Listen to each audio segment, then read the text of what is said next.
Good evening and welcome back to another edition of HMVIA Battle of the Nations Total Recall. We are live and we are joined by two legends of the sport, Ilia Dragan from Moldova and Filipe Canabrava from Brazil. In an event such as Battle of the Nations, everybody tends to know everybody. It's very, very uncommon for people never to have met each other, known each other. But we do sometimes have certain exceptions from this, and tonight we have one such exception. Now, of course, the two guys know of each other, Ilia Dragan and Filipe Canabrava, but they've never actually met. One might ask how that is possible, but of course, with the exponential growth of Battle of the Nations, totaling more than 800 participants, and then the last edition of it, these things are absolutely possible. Guys, so it seems that you are meeting each other for the first time tonight. Is that correct? Hello, everyone. I guess yes. Excellent. Better late than never. That's what I can say. First of all, Filipe, how are you doing out there in Brazil? How is everybody? Yeah, here we are in quarantine. All events are canceled, and we keep training at home and waiting for the end of it. And now in Brazil, we sadly have a lot of new cases of coronavirus and no provision to get better. But training is going the best way we can, and every fighter is training for their own home and taking good care of their relatives. We are taking the best way we can to avoid new cases. Sure. Of course, yeah, in these things, naturally, family has to come first. Ilia, how about the situation in Moldova? I think it's quite similar to what is happening all around the world. So we are sitting in the quarantine. It's supposed to be stopped soon on the 15th of May, but not fully. Like it's just some of the public organizations and places will start to work, and hopefully we will get out of this. But at least what I'm doing, I'm working from home, and finally I'm not training, I'm not traveling to any tournaments, and enjoying some HMB vacation. We all need it, I suppose. Excellent. Well, guys, it's great to have you both here. Thank you very much for taking the time to join us. So for the next hour or so, we'll be chewing the fat with these two legends of HMB. Don't forget, on YouTube, you can ask all of the questions you want. There are no holds barred. You can ask them absolutely anything you want. All questions are valid, okay? And all questions must be answered.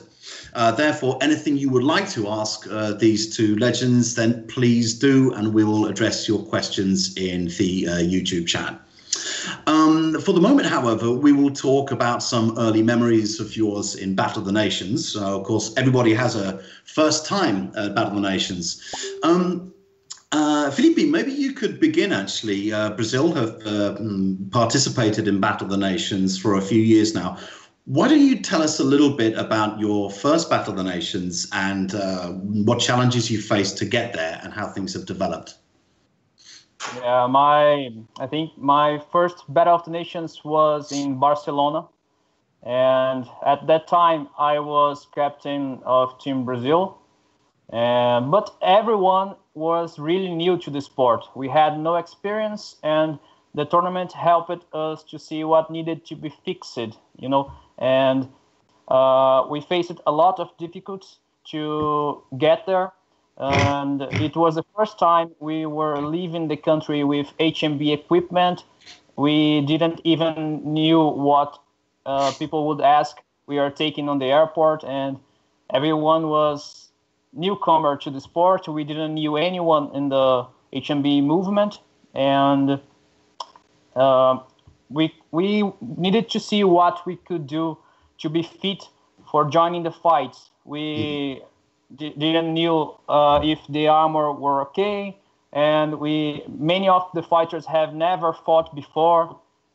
Maybe it was too early for us to get into a big tournament like Battle of the Nations.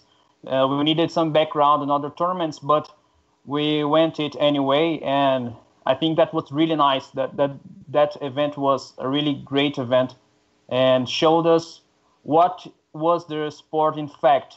what was HMB in fact.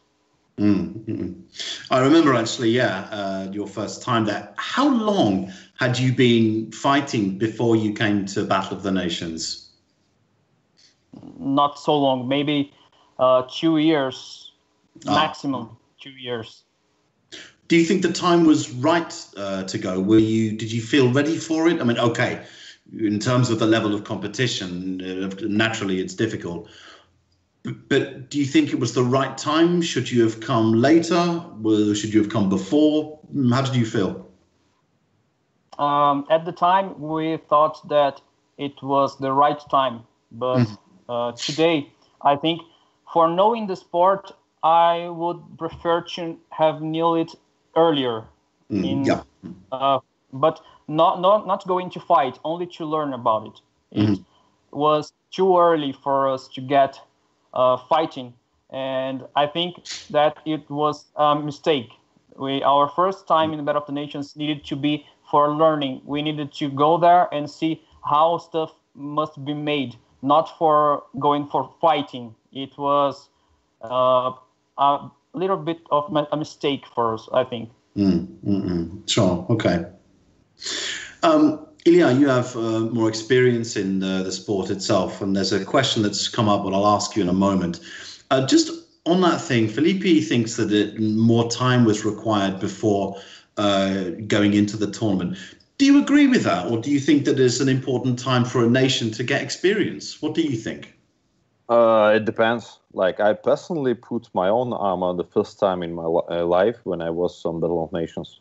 So I came to the first Prague tournament. It was 2015, and the first time I tried out, mostly made by myself, my first armor was actually in 21 versus 21 nomination as a legionnaire for the Israel team, and our opponents were the Ukrainian team, and that was a quite hard experience.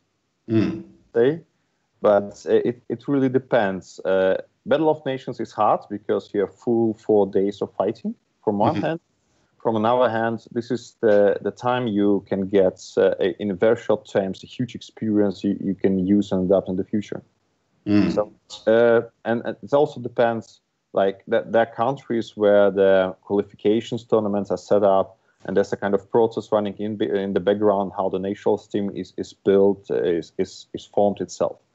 But for countries like Brazil, I think, and also Moldova, like, usually there are people going to Battle of Nations who can do it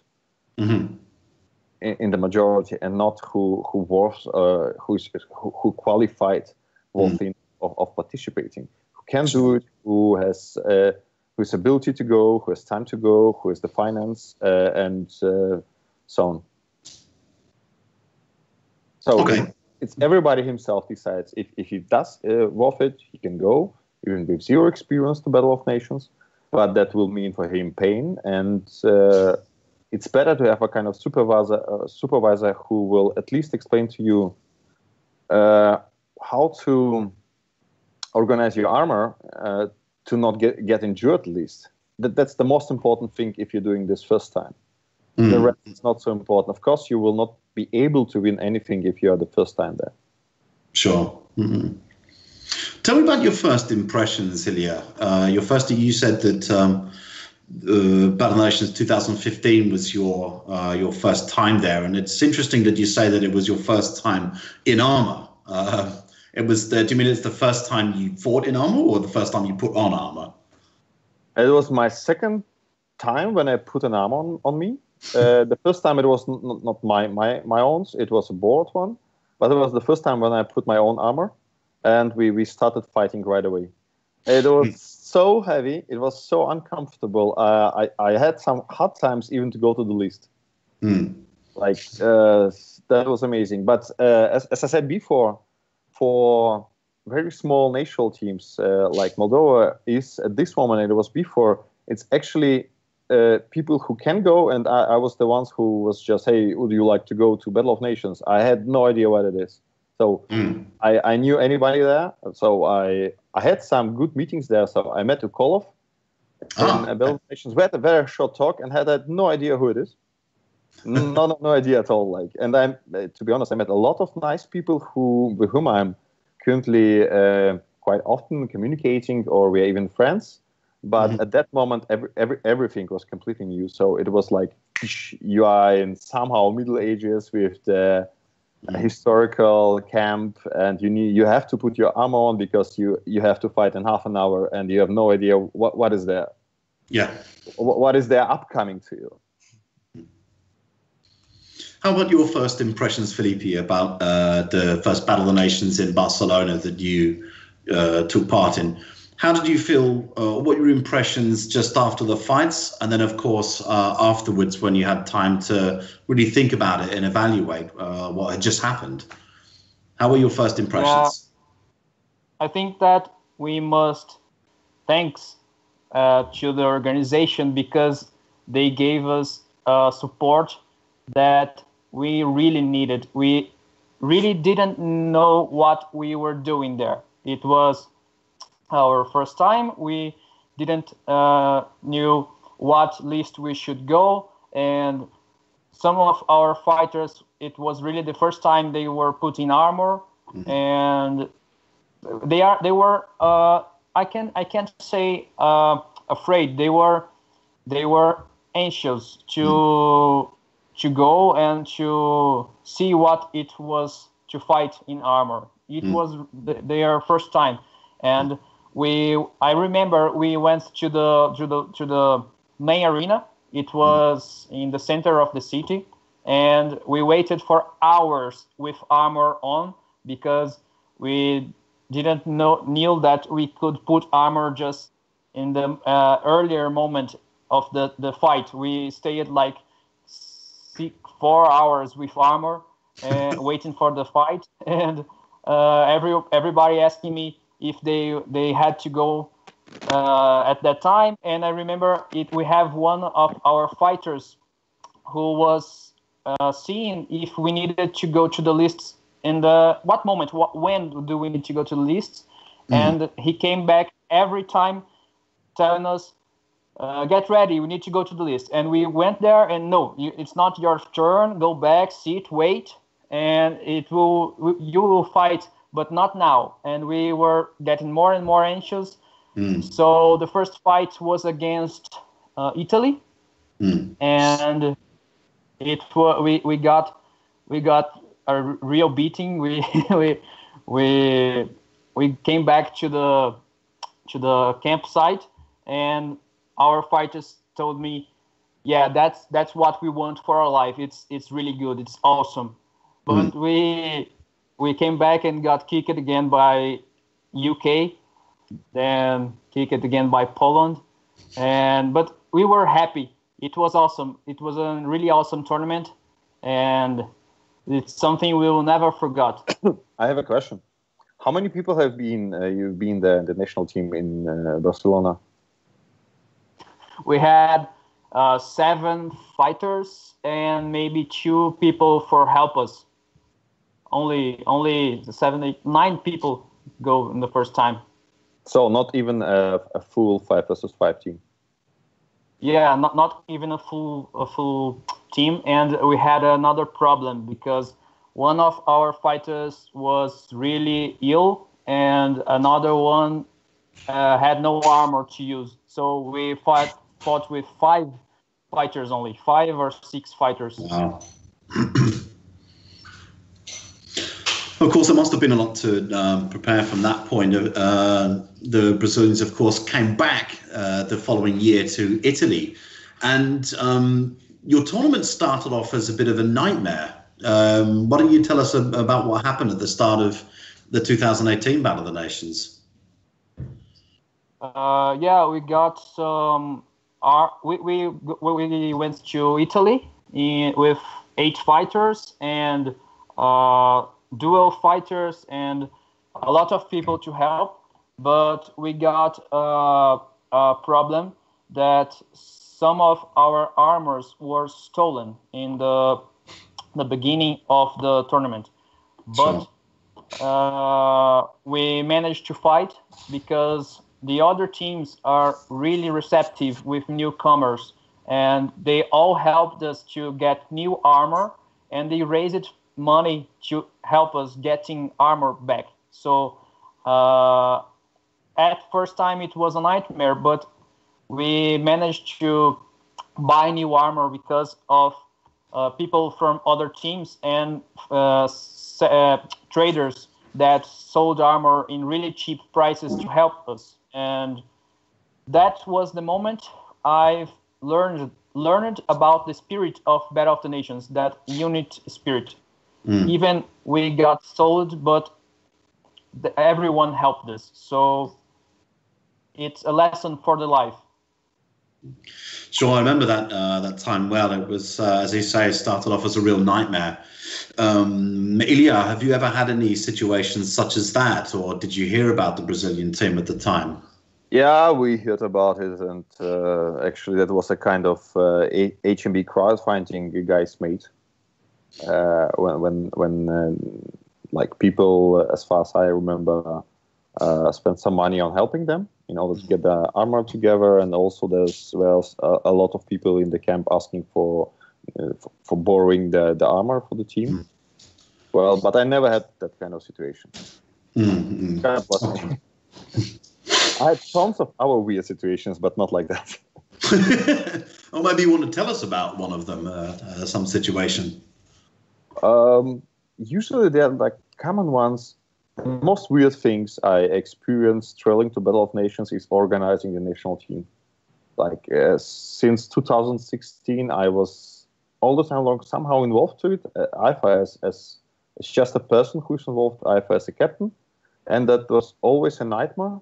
And from my perspective, the best Battle of Nations was 2018 in Italy, when I was the only one from Moldova who was there, and it was the best Battle of Nations because I haven't spent any time to care about anybody else.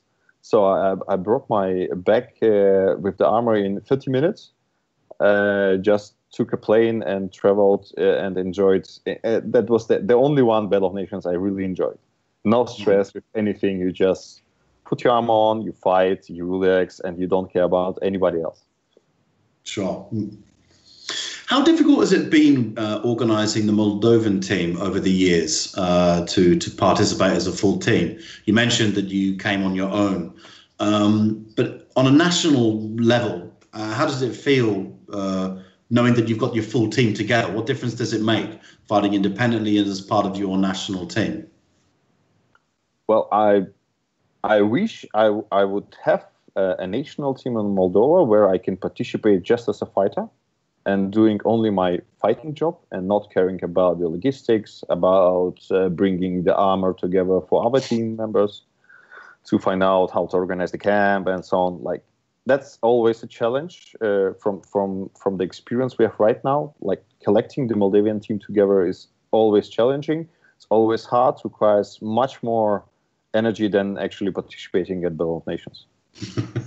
Sure thing. How does it compare in Brazil? Do you have difficulty getting the national team together? Is it simple? How does it work? Yeah, in Brazil, we have a problem that the country is really big and it's expensive to meet each other many times in the year.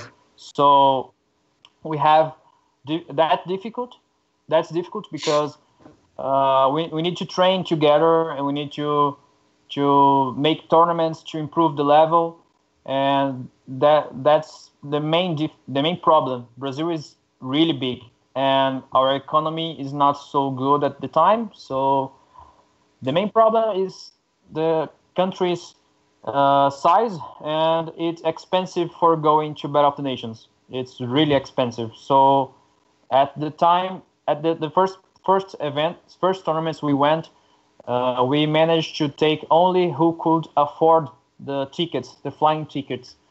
So they were, and the second time it was the same, and the third time it was almost the same. We have a lot of good fighters in the country that could not go because they don't have the money. That's the main problem we face at the time. Sure. Okay. Going out to a couple of questions which have come up in the YouTube on the chat area. One is to Ilia, and I'll get that to that in just a moment because it's more about pro fighting. But the question is, what do you guys think about the tremendous rise of the sport in the world? Now, you guys have something in common, which is that you've brought, let's say, new nations to the sport in the last few years. Now, of course, there are a lot of countries who are just starting. In fact, 2019 in Serbia was the first time we managed to get 40 countries to participate. What would be your advice to new countries, or let's say countries hoping to participate for the first time? Silence. You mean what kind of national teams we are lacking on Battle of Nations? No, what would you? I mean, there are some, emerging teams, emerging nations. What advice would you give people as new nations and new fighters for the international tournament of Battle of the Nations? So not just like league, not just team sports, but the actual national teams themselves. What would be your advice to them? Okay, for starters, I would suggest if you're going to Battle of Nations, so you spend enormous energy to organize your trip and most likely money and stuff, participate in all the nominations it's possible. Even you have to run from one list to another, just participate as much as possible. Mm-hmm. That's the best. And take care of your armor. It's your second skin, and it protects you. And it will be quite weird for you if you got injured. And paying to doctors is much more expensive than paying to armorers. Of course. Filipe, would you have any advice to emerging nations? Yeah, I think start fighting and buy good armor. Don't spend a lot of money in bad equipment, and you will have to change it later, and it will be expensive anyway. So buy good armor, fight as much as you can, and don't fight inside your country. You need to be united to go to a tournament with a lot of fighters. That's my advice. Excellent. Okay, moving on to another question to Ilia, which I'm sure you can't wait to answer. How do you think you can remain world heavyweight champion? Of course, here we are now talking about the pro fight category. So what's your answer to that, Ilia? I don't know. Depends. Like the pro fights have been introduced in Italy first year on Battle of Nations. There was a new nomination. The difference between pro fights 2018 and the pro fights 2019 is huge. Like the average level of fighters is amazing better, meaning that fighters do like this nomination. It's very similar to a kind of armored MMA. And as far as I noticed, maybe I'm wrong, there are a lot of people who practiced MMA before they started pro fights. So there's a huge growth in it. And throughout that, a huge competitiveness will come in the coming years. I will try to give my best. Like, I think the heavyweight is a very comfortable weight in order to participate, because the lightweighters, they are too fast, and the super heavyweight, there's no limit to the maximum weight of the fighter. And if you are around 100 kilos, you can face a fighter who is 120, 130. And that's a huge difference when you fight in armor. So like heavyweight is really comfortable for me. Maybe I will try to do some super heavyweight, but let's see. It depends on my weight. Sure thing. Do you have your mind on any fights at the moment? I mean, are you thinking of calling a fight with anybody that we could see? You mean with whom I would like to fight? Exactly. Well, there was an announcement after Battle of Nations 2018 from Krzysztof Zatecki from Poland. He announced that he will try to get down from super heavyweight to heavyweight. And I actually waited for him on on the Battle of Nations 2019 in Serbia, but he did not participate, which is not good. He's supposed to be a very interesting opponent. Mm-hmm. Then there are a lot of interesting fighters in Russia, but as far as I understand, maybe also I'm wrong, the Russian national team is so organized that people are participating only in 1 or 2 nominations, and the best pro fighters are taking part in the 5 versus 5 teams, and it's risky for the 5 versus 5 team if one of the members got injured in the pro fights, which is not very common, but it might happen because a lot of wrestling is there, and according to what previously was streamed, that from the organizers of tournaments, a lot of injuries are coming out from wrestling, mostly knee injuries, and that's a big problem since the fighters most likely will be out from fighting for at least 1 year. And therefore, the Russian national team is mostly focusing the fighters on 5 versus 5, and there's separated fighters for pro fights. In the Moldavian team, we just participate in everything we can. Mm-hmm. It's harder, but then I got less competitive in the pro fights. Mm-hmm. Okay. Speaking about injuries, have you ever sustained an injury yourself? Yep. I've got a kind of hard injury. I got my breast muscle completely risen. And actually, after that, I came to the formula that armorers are cheaper than doctors. Of course. How about you, Filipe? I mean, you've taken interest in pro fights as well. Have you ever had any difficulties with injury or anything like that? Not in pro fights. I got an injury in Buhurts in a master tournament in Argentina. I've had one broken knee on the tournament. How long did it take to get over that? I think 2 months. It was not a bad injury, but a part of the bone had just got out of my my leg. You had your bone outside of your leg? No, only a small part of it, and it is inside the leg, but it has a small part of it smashed for the impact of the strike. Sure. Mm-mm. Right, okay. We've spoken about some difficult moments, of course, and maybe we need to lighten it up a bit. Let's speak about epic moments in your experiences of Battle of the Nations. I'm talking about whether it's in the list or outside of the list. Give us a truly epic moment, a memorable moment that you experienced at Battle of the Nations. Ilia, what do you have for us? I think the most epic thing was in Barcelona when finally Ukrainian team took over 21 versus 21 in the finals against Russia. I think that was most underrated epic moment I faced on the All Nations. Another one is why? Because there was a lot of people who were supporting Ukraine. It's not because it is Ukraine. I think it's because it's always the way that people are supporting an underdog, and it's always interesting when a new team or a new person is taking the first place. At that moment starts the competitiveness, and throughout that, people start to improve themselves. So I think that was a very important thing, and was memorable. And another thing, which is epic, is 150 versus 150 in Serbia. Sure. What was that epic about that for you? Well, I was in the group of people who were sure that everybody will actually die there.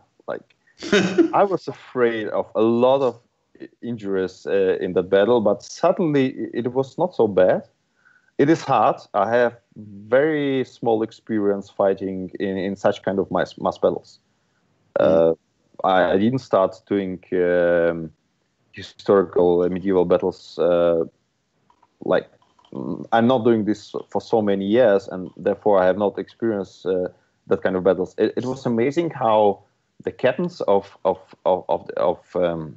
how were the groups of people called? Actually, Well, the sections of fighters, do you mean? Well, they had... Yeah, the banners. Yeah. I was amazed how the guys who were actually were responsible for the tactics, how smart it was organized. Like, I would not bet that I will do anything similar. Like, that was really, they have shown a lot of experience organizing that kind of mass battles. There were people who were the people who were ruling all the stuff. They were staying in the background. They have had a small group of people doing some kind of support and communicating with the banners who were in the middle of the fight and were fully controlling the list. That was amazing. And I was deeply impressed by that. It would be very interesting to participate again in something like 100 versus 100 or 150 versus 150 or even more. How about you, Filipe? Talk to us about some epic moments that you've had in your experiences of Battle of the Nations. I must agree with him. The most epic it was the 30 versus 30, 21 versus 21 in Barcelona. When Ukraine won the fight, because I think the people who were watching were really cheering for the nation, and it was epic to see. It was our first time seeing that, so it got in our minds, and we will never forget it. What about for Brazil? I mean, what was your, as a team? How was your, or what is one of your, as a group, most epic experiences? As a team, I think the first time Brazil won a fight in Serbia, it was the first time we have experienced the victory, and we could see that we can do it. And it was, I think it was the most epic moment for the team. And people were really united that day because of something bigger, something like winning a fight and being in the tournament. Sure thing. Okay. Got some questions, slightly sidetracking a little bit. We've noticed in the last few editions the rise of the women's categories, which have developed in such a short time. Do you have any comments on that? I mean, what have you seen in these terms? What are your remarks and opinions about how the women's categories have developed? Ilia. Well, when it started a couple of years ago, from what I saw on the list, that women have been not hitting that much and not that hard. Currently, it significantly changed, so you can see some really hard hits there, especially with pole arms or some kind of two-handed axes.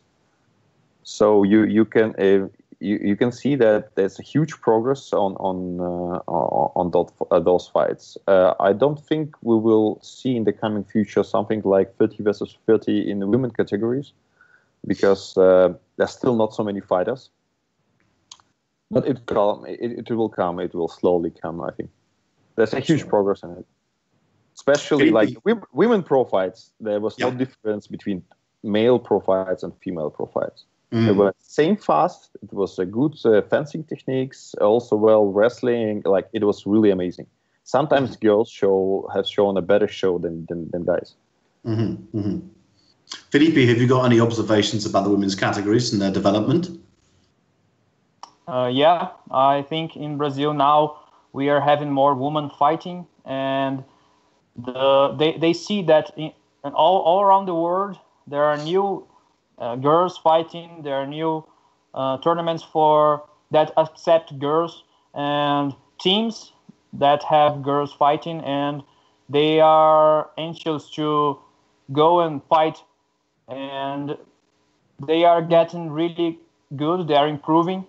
I think they have, at last time I saw a woman fight, it was, they were not striking so hard as you told, but now they are getting better, and I see that they are getting harder, and they are improving their armors. Most of women use it to have used the armors that were not made for them. So they are starting to buy equipment, and I think that's natural. They will go stronger, they will go better, and they will have more women fighting. That will be natural to happen. Mm-hmm. Excellent stuff. Okay, hopefully in the future editions of Total Recall, we'll get some of the women's opinions on the development to hear firsthand about it. But of course, it is great to see such a rapid development. I think we'll all remember the first time it was the 3 versus 3 Behoods were experimental, and then of course it increased to 5 versus 5. But it's developed a lot every year since, which of course is fantastic to see.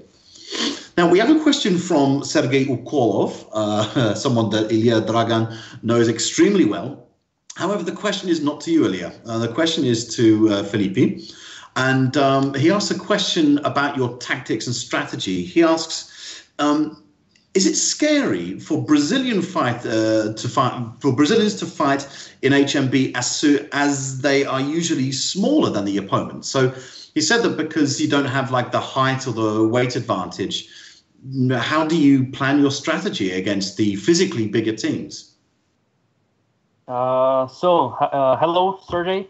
And nothing is scary for Brazilian fighters. We could be small, but I think there's a lot of brave and strong fighters here, and we learn how to deal with our problems with our martial arts system. We can learn how to fight bigger guys.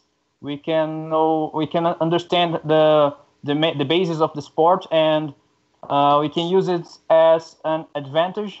So I think no one here is scared. I think we are anxious to fight, and even if the opponent is bigger, taller, stronger, we can do it. Excellent. Somebody replied in the chat, we aren't scared of anything, we are Brazilians. Yeah. Excellent. Brilliant. Okay. What about the experience outside of the list, your experiences at Battle of the Nations? I mean, do you guys stay in the camps? Do you stay in hotels? How does it work, Ilia? Well, I used a couple of times to stay in the camp, but I think a hotel is more comfortable. At least you have, you don't have to care about the food. You don't care about the place where you sleep, and you can relax. Especially if you participate in multiple nominations. For example, you're doing pro fights, 5 versus 5, 30 versus 30. You have to have time to relax and get ready for the next fight on the next day. And it's more expensive, but it's better to use the hotel. How about you, Filipe? I think most of the fighters stay on the camp because they already spent all the money with tickets. So much of them don't have really a choice. But we are planning to do something in next edition that we will find some place to stay, to put people that got injured or people that are ill, and it's better for them. But I think it's important to be on the camp when you are fighting. You will have no problem with traffic and traffic jams, that kind of stuff, to go to the tournament. You are already there. So I think it's important to be on the camp when you are getting ready to fight and the same day that you're fighting. And I think it's part of the event. It's part of meeting people, and I like it. Yeah, if you stay in the camp, then you have the opportunity to meet a lot of people and have amazing evenings. But important that evenings stay evenings and not start to be amazing nights and amazing mornings. Sounds like you might have a story to tell us there or something, no? Yeah, we had some experience when we were in the camp till the early morning, and then we had only a couple of hours of sleep. Like we stopped at 6 or 7, and at 10 we had to fight, and that's a bad performance. Oh no! Sure, of course, yeah. Filipe, has anything similar happened to you? I remember your sleeping quarters in Barcelona were very popular. Did you have any distractions like that?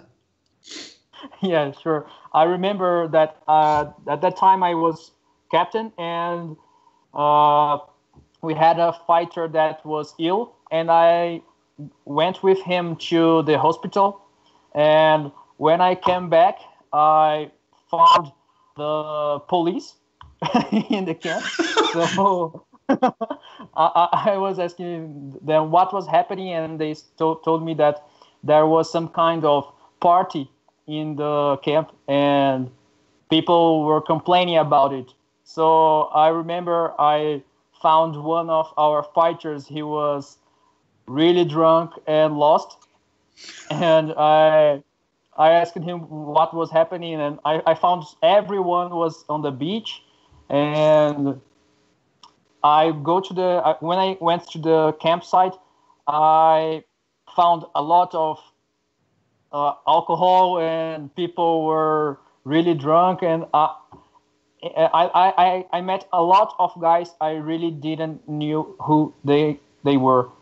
It was really a mess, but everyone was really happy. It was the after party of Battle of the Nations, and I was not informed that it would be in our camp.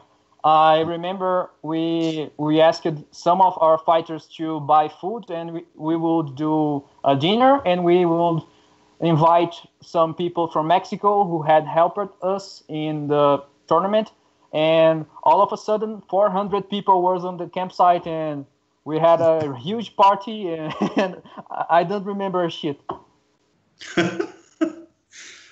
Well, these things can happen, but of course there is this. I mean, look, you know, it's happened to most people. A lot of people have been in similar situations, and of course, at the time, you know, it's great fun, but there is naturally a point of reflection afterwards, because that's not what the event is about. Of course, there's the after party. Of course, everyone has to have a good time. Absolutely.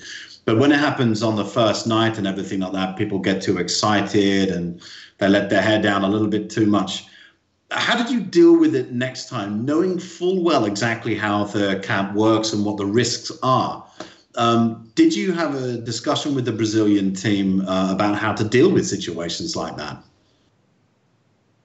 Yeah, we wanted to be more organized in our camp, and I think Battle of the Nations managed to help us a lot with that, because they started to organize the after party. So it was not something in our camp anymore. You had shows and you had a lot of events happening, and it gets stuff really better. It organized a lot the tournament. Sure. I saw a situation by the way, in Barcelona with the Belarusian team, when one of the fighters was banned by the captain to fight because he were found drunk on the first day, and the captain banned him, and that was kind of penalty. You spend your time and money to come to the Battle of Nations, but you will not participate in fights. That was a very good choice and a very good lesson for our fighters. Would you agree with that, Filipe? Do you think that's a read? Do you have any things like that with your team? Are there regulations like that? Yeah, I think it's really important to keep your mind focused on the tournament. Yeah. So if you have to drink something, if you have to be in the party, you are out of the tournament. You already fought, and you are now just cheering for a nation, so that's okay. But when you're going to fight, it's not good for your team, for you as a fighter to be on that situation. Mm-hmm. Yeah, there should be a kind of common priority for the team. What are you coming for? Are you coming for party or are you coming to fight? And we are moving quite fast to the directions of being an official sport. And official sport and alcohol have nothing to do with each other. So I think we're going to lose some part of the community who will still like to have parties, But from the other hand, the other part of the communities will move forward to the sport direction, and maybe they can collaborate each other. So that the first part is fighting, the other part is having parties and supporting and watching them, etc. I certainly think people, it's exactly as you say. I mean, people can make their choice, but people are moving, as you said, they're moving away from the idea of this sort of big party, which some people started with that idea. I mean, in certain other tournaments years ago, I remember, the Saturday night was the big party, even though that there were fights the next day. This is a non-Battle of the Nation events, a completely different one.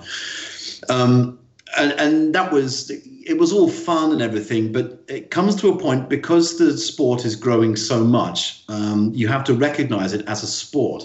It's the sport that grows, it's not the party. And of course, some people have to understand the fact that it is an after party, as in after the event, not during, but after. So I think that the message can get a little confused sometime, and but that's I guess that happens.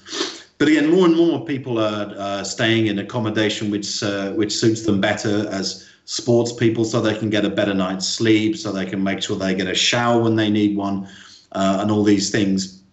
And everything sort of comes with it. But of course, there is the opportunity to celebrate after the event itself.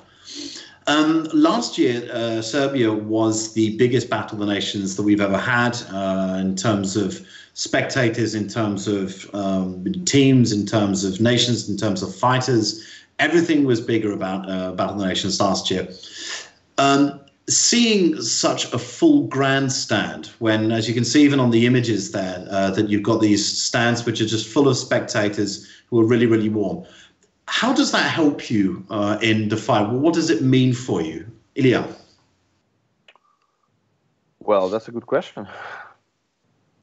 When you have that mass people watching on you, especially when they are supporting your team, that helps really. That's a huge emotional boost that you feel there.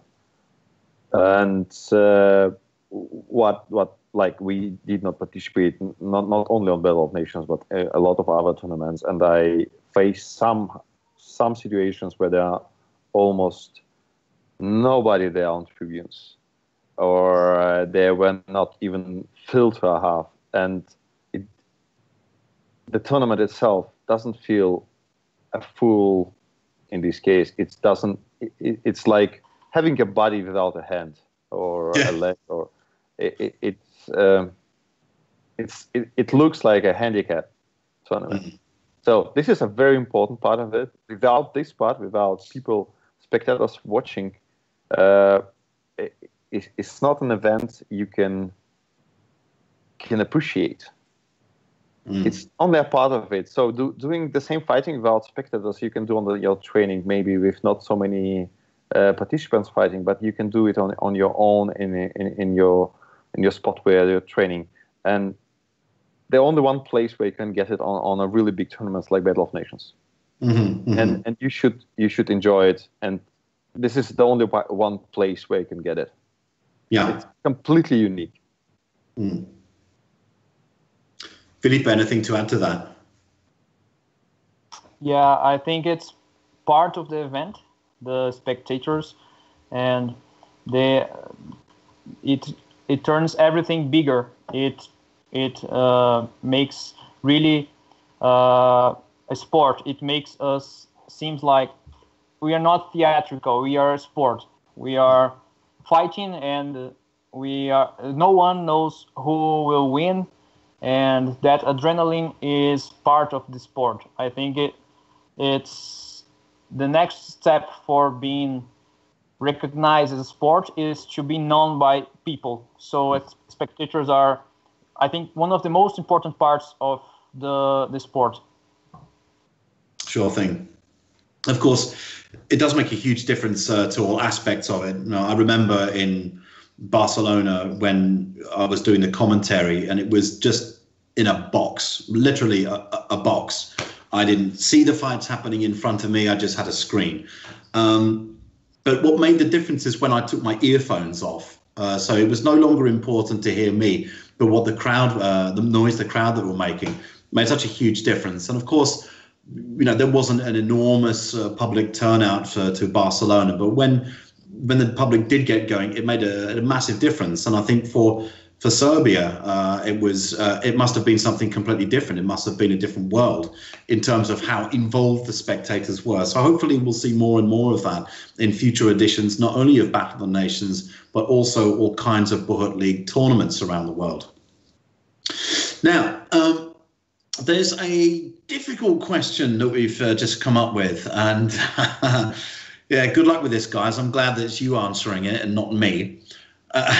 How do you see the development of strategies in 5 versus 5?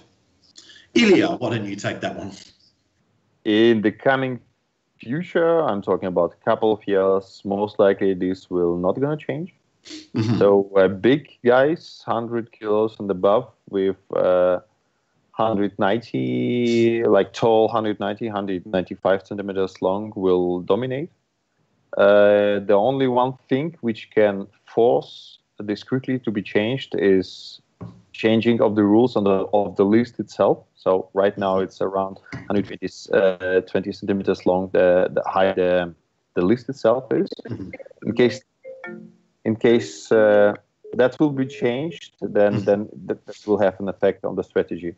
But unless that stays unchanged, I don't think that we can see a huge development there. So currently we have the most common strategy is 1-2-1 or 2-1-2. So we have two guys on each side on the list and one guy in the middle. That's the most common thing. And there's Sergei Okolov in the chat and had a very nice stream about this, as far as I remember. Sure thing. Explaining how it's working. Yeah, this is the evolution what we have right now. It's nothing better that has been developed so far. Filipe, how about you? I mean, how have your 5 versus 5 strategies changed over the years? Yeah, I think at the first editions that we thought we had no strategy. The strategy was to enter the list and fight. So with when our fighters got more experienced, we started to watch, and we see the BotN Prime tournament is the best example we have today, because we can see the best teams fighting, and we see that they use almost the same strategy, and we see that works. So I agree with Ilian.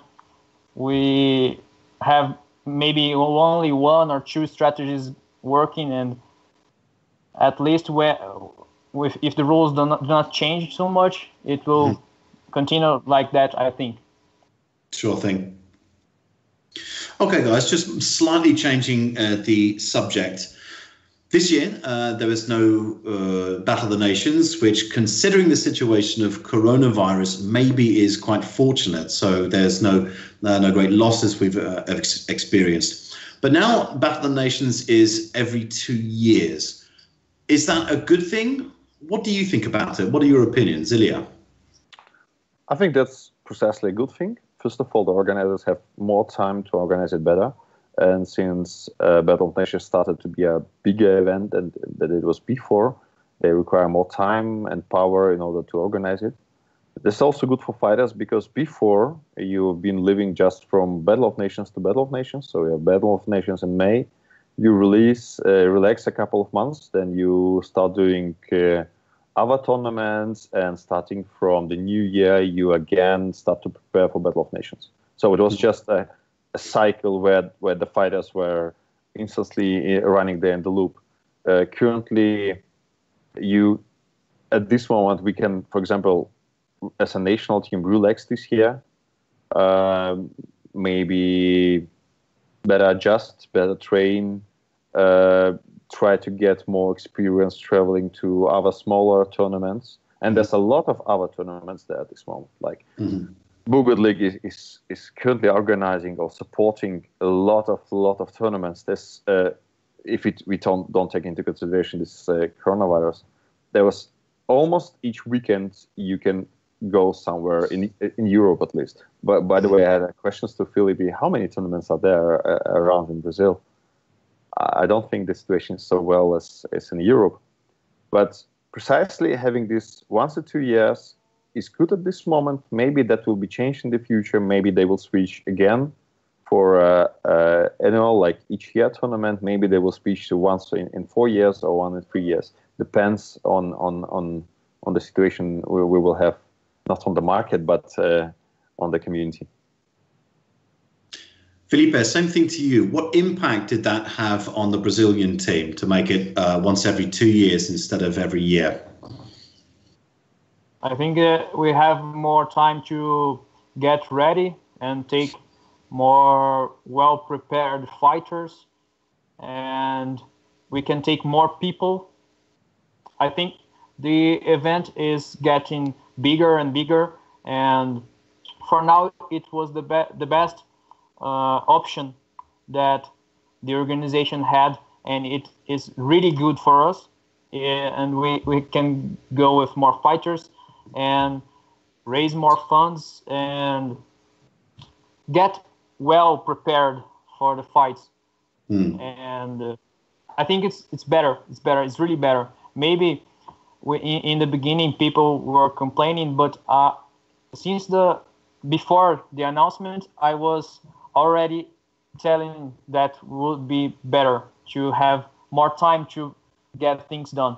I think certainly on a logistical, from a logistical point of view, it really was a step forward for a number of people, because of course it's going to Battle of the Nations. It's a certain cost in itself, especially traveling from so far away as Brazil, China, Canada, United States, Australia, New Zealand, South Africa, etc. But it's not only the cost of actually getting there, but also the time off that people have to take, because the tournament itself is 4 days of fighting. But then again, there's all the travel time that it takes. So traveling from Brazil, how much time do you need to allow for the whole tournament? I'm talking about, from the day you go to the airport to the day you get back home. How many days are we talking about that's required for participation traveling from Brazil? I think that will be at least 7 or 10 days at least, because the trip itself by plane, we are expending 10 hours, 9 or 10 hours to go to Portugal or Spain. Then we have to get another plane, and maybe 7 days is minimum for going. So everyone has to ask vacations in their works. Yeah. So it's a big preparation. Sure thing. Okay. Now we'll start to talk about some speculations. We've got a wonderful comment from Michal Grinkov, who has asked me to tell everybody that coronavirus was invented by HMBAA in order not to have Battle of the Nations 2020. Listen, there have been so many ridiculous conspiracy theories about it. Why not? Why not? Go for it. Yeah, sure. If you want to think that, go for it. Enjoy it. Okay. Speaking a bit more about realistic things, let's think a moment about the next edition of Battle of the Nations in 2021. Where would you like to see it and why, Ilia? Oh, I don't know. As close as possible to me. So if the Battle of Nations will get back to Ukraine, that would be nice. It's a couple of hours driving. If it will be in Romania, it will also be nice. We never had it there. There in both countries, there are some nice places, but actually with the current setup, it's so easy to travel across to Europe. So to a big degree, I don't care. For example, Battle of Nations of Italy, I was only 2 or 2.5 hours flying, and I was there in Rome. That was comfortable. Hopefully, in a city with an international airport, like Smederevo was not good because there was no airport. You have to travel to Belgrade and then take a trip to Smederevo. Serbia. Hopefully, but there's always a challenging. Either you have the airport, either you have a kind of place where you can have Battle of Nations, and usually such kind of place like Smederevo is at all unique, and it's hard to find places in a big cities with international airports, and a place like Smederevo where you can have 150 versus 150. And I believe that will be one of the focuses for the coming Battle of Nations to have huge mass battles also. I hope this will not be in Brazil. Most likely not in Brazil. Hey, there's talk of it, right? Yeah. Or not in Australia or something on another continent. So precisely Europe is any country is comfortable. Okay, fair enough. Filipe, same question to you. Where would you like it to be? Yeah, I think in Italy it was really comfortable because of the airport, and we had no problems for getting to the place, and because I think Italy, Spain it was really comfortable too, and I think in Italy would be really nice. I think Portugal will be nice for Brazil. Portugal, yeah. It's the cheapest way. The same language. There are a lot of direct flights, and yeah, that's perfect. And Excellent. you will have to learn to talk in Portuguese. It will be nice.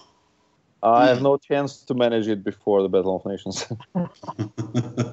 They will announce it anyway in like 3-4 months before. So in that kind of short time. Exactly, yeah. Well, there's lots of talk about where it will be held, and it's very interesting, of course, to get people's views on what makes a good tournament for them, what they're looking for. Naturally, logistical things such as vicinity to airports, the space available to host the 150 versus 150, which so far I have not met anybody who would not like to see that category again. Have you ever spoken to anybody who had a negative view of the 150 category? What do you think, Ilia? Has anybody spoken? Never ever. I heard a lot of proposals of how to improve it, of having some kind of not just an open field, but some kind of proposals of adding additional rules like fighting for the banner or for the king, or having some kind of, how's it called? So not having just an open field in order to make it more interesting for doing maneuvers, not just forward and back. But never ever somebody who said, no, I don't like it, I don't want to participate in it. How about you, Filipe? Any negative feedback about the category? Yeah, I have only one negative view, is that they were not there fighting. What did they say? They were not there fighting, only that. Oh, right, okay. Fair enough then. It's something which has caught on really quickly. Of course, I remember the first time it was brought up in one of the summits in Milan, actually, at the General Assembly in 2016. And the idea was to have a 300 versus 300 event by the former president at the time. And I was quite vocal in opposing the idea, because it seemed like it was just impossible. That there was no way that you could do that. And I think it was my sort of lack of vision that was quite pessimistic towards it. We need to focus on more important things at that time. But I think it was really good of the president at the time to push that category, to push the idea of this sort of war ensemble, if you like. And people really have taken to that event. It takes an incredible amount of time to set up. The marshals' job is, well, I don't even want to think about how difficult it is for marshals. But it's something which is really caught on, and it's a spectator favorite. What do you think it does in terms of the appeal of the sport? Do you think this is something that would encourage more people to sign up, to enroll and to start with HMB? Or do you think it's just something for people who are already active members of it? I think that kind of big mass battles are able to provide a very nice visual content, especially with this filming from drones and stuff. Most likely this is going to be improved in coming years. That kind of visual content is quite amazing, and most likely, like, it looks massive, and most likely people might got involved in HMB throughout that kind of huge picture. Like having a video content of 5 versus 5 is not even competitive with that kind of video content 150 versus 150 can provide. So this is first of all a queue of not a queue,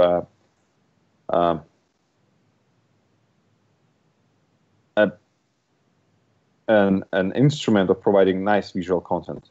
Throughout that, we can get more people on board. Sure thing. Filipe, what do you think about that?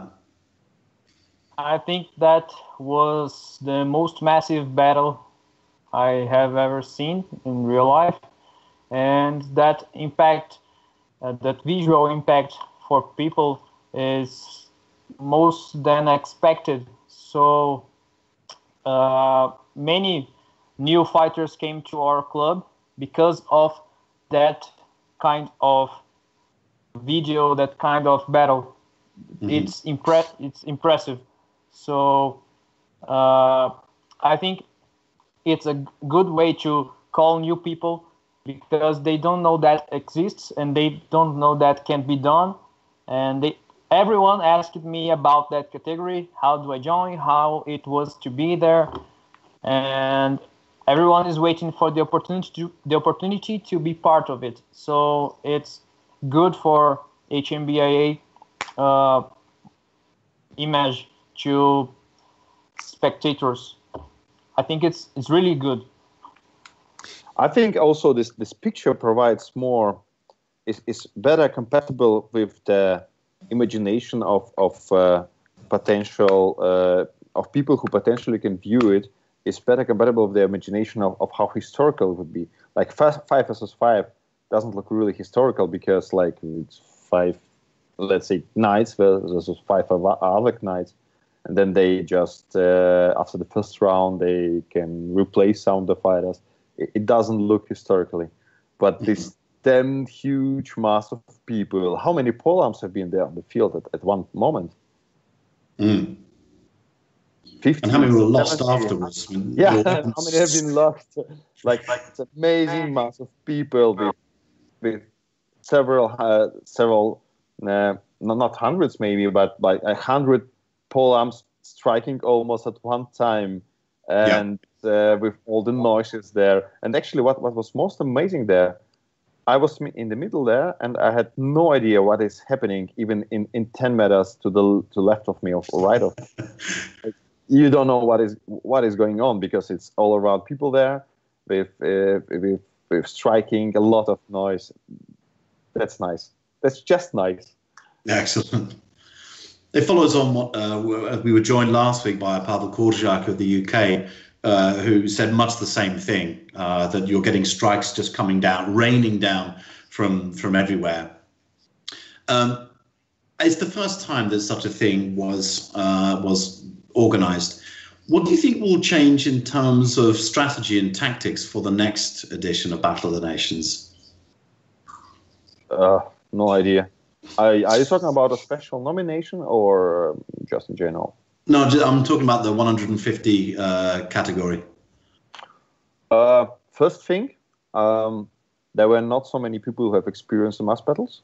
And most likely they will learn how to strike when they stand in the group of people, because I had some hard times if you're standing in the third line or the second line. The first line is hitting the opponent in the way that their falchions or their polearms are moving back and trying to hit your team members, and they're striking forward.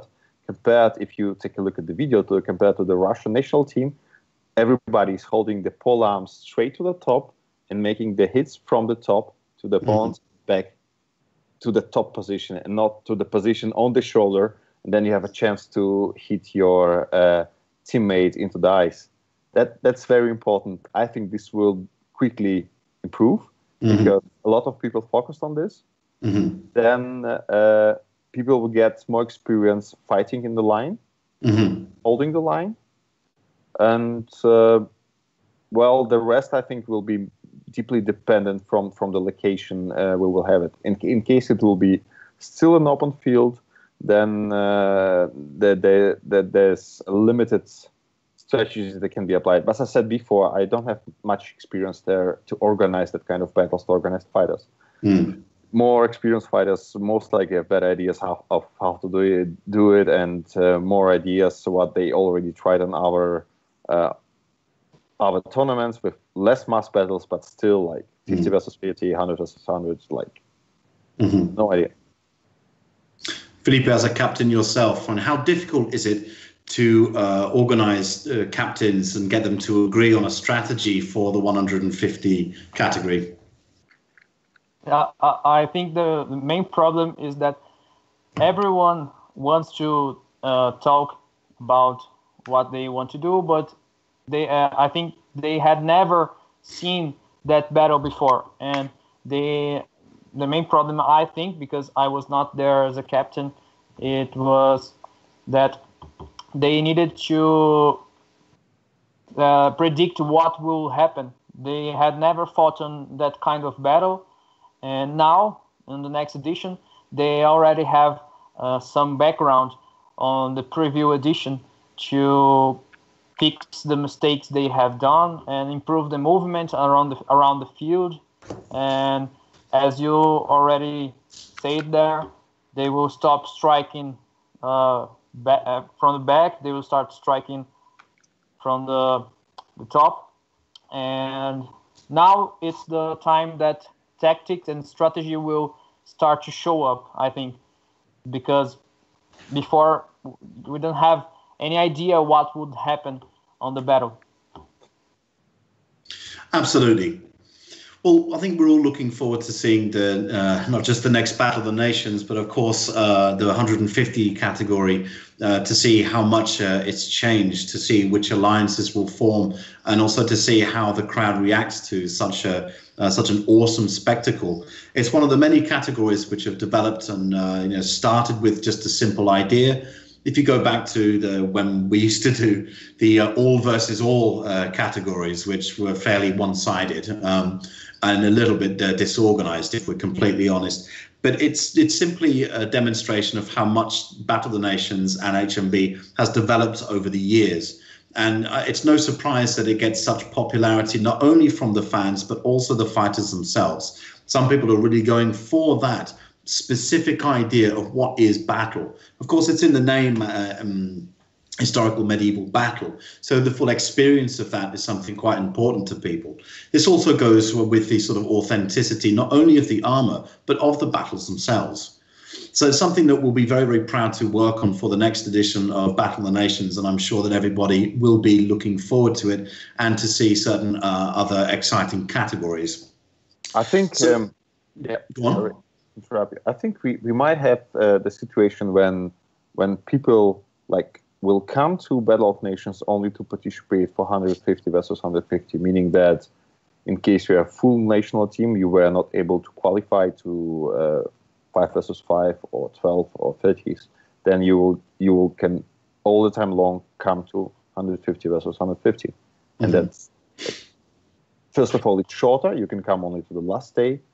It most likely doesn't require that much training and preparation, and there might be more people participating in that nominations versus all other participants in other nominations. Meaning that maybe we'll have a situation at one day that the total amount of participants were 600, for example, but we were able to make 150 versus 350 versus 350 because there were more people coming just for the big mass battle.